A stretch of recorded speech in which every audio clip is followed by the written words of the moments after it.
What's up guys, Sal here. So Samsung's Galaxy S21 Ultra is the best Android phone money can buy with the latest specs and features. But it looks like Samsung finally has some competition in the Android world because Xiaomi just announced the Mi 11 Ultra, where the CEO of Xiaomi is calling the phone the king of Android. Well, we'll see about that, but in the absence of Huawei, the Mi 11 Ultra indeed looks like the best alternative to the Galaxy S21 Ultra since the handset isn't just exclusive to China. Anyway, the highlighting feature of the Mi 11 Ultra is its camera. It has the world's biggest camera sensor that has put on any smartphone out there at nearly an inch of size. Of course, Samsung is the one who made the sensor. It's a 50 megapixel ISOCELL GN2 and expect future Samsung phones to have this sensor as well. To give you some context, here are the sensor size difference between the S21 Ultra and the Mi 11 Ultra. The biggest advantage of having a bigger sensor is that low light performance gets improved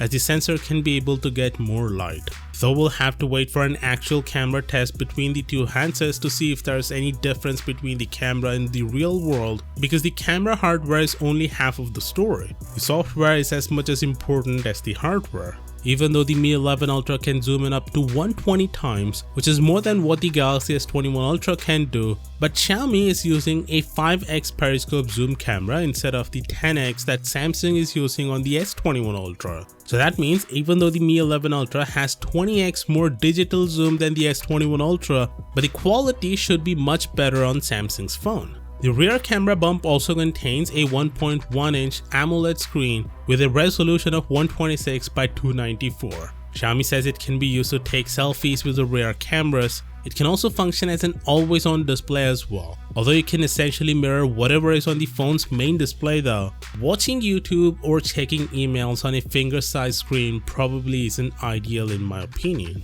The phone also has some crazy charging speeds, 67 watts wired and wireless charging, which Xiaomi says can fill the 5000 mAh battery within 36 minutes. Also remember, Xiaomi teased that the phone will have a silicon oxygen anode battery that seems to be the alternative to the graphene batteries, but strangely Xiaomi didn't talk much about it in detail. And the battery is still at 5000 mAh on the Mi 11 Ultra, so just like I've said a couple of days ago, it seems Xiaomi is still including a typical lithium-ion battery in the phone that's simply augmented by a silicon oxygen battery. It's not a full-fledged silicon oxygen tech, but more like a testbed for this tech. Hopefully in the future we'll be able to see a better version of it.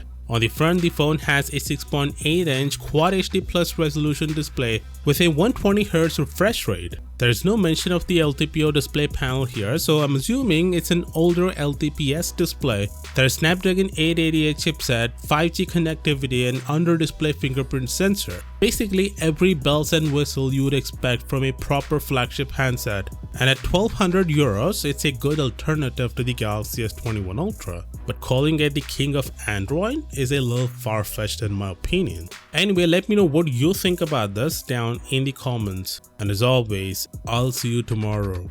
Peace out.